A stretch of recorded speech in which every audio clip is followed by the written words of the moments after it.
Hi everybody, I'm Lisa McClendon, and today we're going to talk about 3 common grammar errors. Now these aren't the only grammar errors that you'll see in copy, but these are ones that commonly pop up, even that seasoned writers make sometimes. So we'll talk about what they are and how to fix them. The ones that I'm talking about are agreement, misplaced modifiers, and subject and object pronouns. And all of these are things that you've probably seen, you may have done, but as an editor you need to know how to fix. Agreement just means that when you have a singular subject, your verb and your pronouns also need to be singular, okay? And so when you have a team, which is a singular, this is a singular verb, is a singular pronoun here, okay? The singular verb is usually not the problem, it's the pronoun that people tend to have trouble with. The plurals seem to be a little bit easier. We've got the Jayhawks, which is plural, the Jayhawks are, they're a they, no problem. It's the restaurant. Has is a nice singular verb, but a lot of times people will say their instead of it's ours. A restaurant is still an it, a charity isn't it, an organization isn't it, a business isn't it, a store isn't it. So be careful about that. In writing, we need to say it's. If you say there in speech, it's fine. The grammar police are not going to knock down your door and drag you off in the middle of the night. It's okay in speech. But in writing, we need to be a little bit more careful about this. Agreement also pops up sometimes when you have a compound noun, which is basically you have a noun and then you have an and then you have another noun. And that's not just one noun, that's 2 nouns. And 2 nouns is no longer singular, okay? And so if you have a singular pronoun here, that is not what you want, okay? So when you have an and, double check that. If you have an or, that's different because it's one or the other. And if you had a singular noun or another singular noun, it stays singular and that's fine. If you have a plural noun or another plural noun, it stays plural, so no problem there. But just look at that and make sure that you don't have a compound piling up, because once you have 1 plus 1, that's 2 and that's plural, and you're going to need a plural pronoun there. Also be careful when you have something that comes between the subject and the verb, okay? So we have a subject here, which is group, okay? Then we have a prepositional phrase that's in the middle. Now, the group is singular. Editors is plural, but because editors is right next to the verb, sometimes people think that, oh, the verb needs to be plural because editors is plural. Well, editors isn't the subject, it's the object of the preposition of. Group is your subject, and only the subject gets to determine what the verb looks like, okay? And so what you need to do here, this is also an easy fix and it's an easy way to look at it. So you have your subject, a small group, take out your prepositional phrase just for a minute. You can put it back in. A small group continues and you know that's right. Okay, then you can put your prepositional phrase back in. It's perfectly grammatical to have it in there. There's nothing wrong with having a prepositional phrase or a relative clause or something else in between the subject and the verb. You just have to make sure that the subject is the one that is telling the verb whether it's singular or plural, and not anything in between.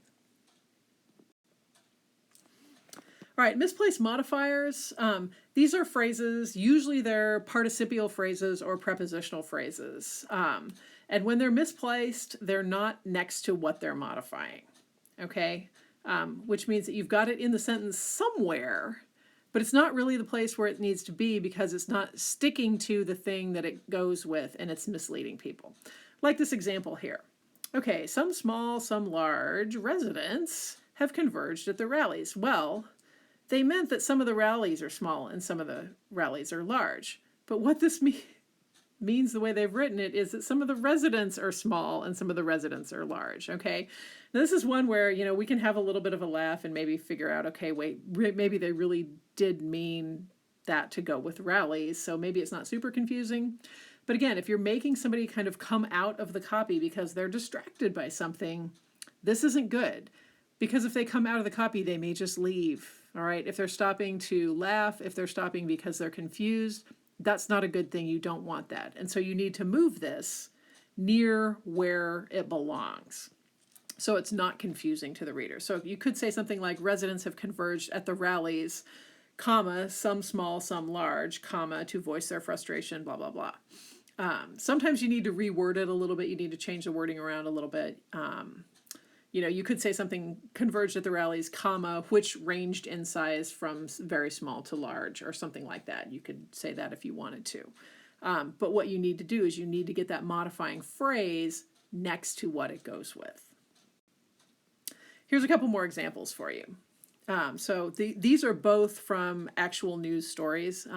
I have a whole file of these. I don't even have to make up examples for you guys because I have so many that are from real stories. So this is what I mean by, yeah, even seasoned pros will kind of make these mistakes sometimes. So as an editor, you really need to be on your toes with this. Okay, so we've got Senator Jeff Sessions represents Mobile, Alabama, a city founded by French explorers who are celebrating the most. Okay, the French explorers, that is what this phrase goes with, grammatically. Really, it was supposed to go with Mobile, Alabama, which was celebrating for some reason. I can't even remember the context of the story. The French explorers were not celebrating. The people of Mobile, Alabama were celebrating. But the way the sentence is written, it makes it sound like the French explorers were. Here too, with the offers rejected, employees will continue to work until they expire under the terms of their existing contracts. They meant the terms. But it sort of makes it sound the employees will work until they expire, that is, die. And so again, you want to be really careful about where that goes. Maybe you could just move this right to the end. Employees will continue to work under the terms of their existing contracts until they expire. Okay, until those terms expire, until those contracts expire. Then that's fine. Be really careful about it. And this is something that an editor often can see more clearly than a writer because the writer knows what they mean. It's in your head when you're writing. You know what you mean. But the reader only sees what you wrote. The reader cannot see what's in your head. They only see what's on the page. Okay? And so an editor also is not inside your head. They're only reading what you wrote and going on that. So this is why an editor is important because you can spot those in a way that you can't see in your own writing. All right, dangling participles are a particular kind of misplaced modifier. Participles are ing verbs. Sometimes they're ed verbs.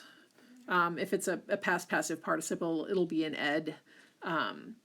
These are phrases that are not connected to the subject but should be. So sometimes they can be really, really confusing. So we have this one, being asleep at the time, his mother fell and woke him up. Okay, was his mother asleep and fell, or was he asleep and fell?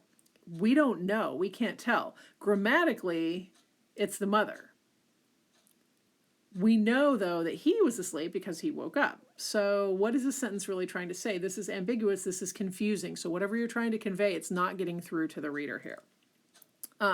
Same thing with this one. Arriving in the middle of the night, the neighbors. Okay, then did the neighbors arrive in the middle of the night? But then how were they disturbed by her loud knocking? Again, this is it's confusing, it's convoluted the way that it's written. Sometimes you're going to have to work with a writer to get a little bit more clarity on what exactly do you mean here so I can clear the sentence up.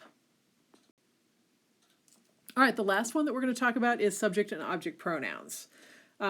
Pronouns are the only area of English where we still change the form depending on whether something is a subject or an object. And we don't even do it for all the pronouns, okay? We do it for I, he, she, we, us, we, they, and who, okay? We are missing you, and we are missing it in there, and we are missing what also, okay? We have who, but what is what no matter what. Okay, you is you no matter what, it is it no matter what. So we have lost a lot of what they call case marking in English, but it is preserved in pronouns. Not all of them, but some of them. The important thing to remember is, the subject pronoun is the I, he, she, we, they, who. The object pronoun is me, him, her, us, them, whom. If it's a subject, use the subject pronoun. If it's an object, use the object pronoun. And you're probably going, well, duh, at this point, except people mess this up. Okay, this is the really common mess up of this. Okay, a sentence like the professor put Buffy and I in the same group. Okay, the professor put the professor put me. Okay, this is an object and it needs to be an object pronoun. Okay, it's usually when you have a noun and a pronoun that people get all confused because your mom or your third grade teacher always told you, no, no, no, always say Buffy and I, because probably you were saying me and Buffy are going to work on this, and you should have been the subject, okay? But here you actually are the object. The easy way to do this, take out that other noun, and it'll be really obvious which one you need here. Who and whom. I will say that anymore, use whom only directly after a preposition, like to whom it may concern, okay?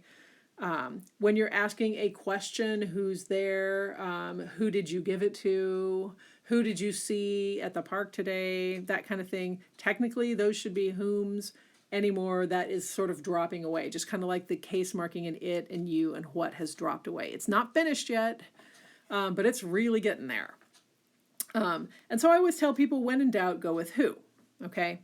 There are a lot of times that people overcorrect and use whom where they really need who, and then you sound wrong and pretentious. So if you're not sure, just put who in. Even if you're wrong, no one will notice, and you don't sound like you're being stuffy.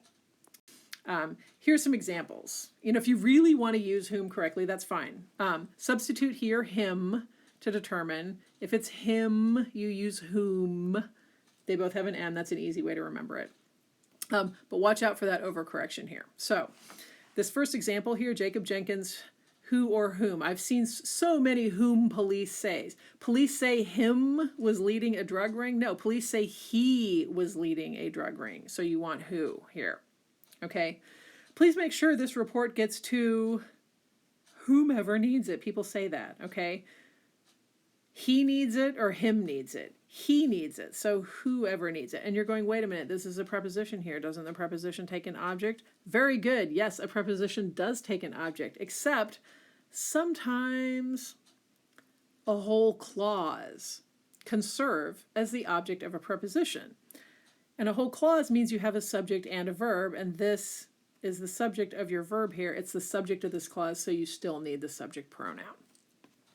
Okay, that was probably a little more grammar than you wanted there, but these are common mistakes that you're going to run into, and these are going to pop up in the exercises that you have to do for Unit 2. So hopefully this is a little bit clearer for you, and you'll get a little bit of practice with those.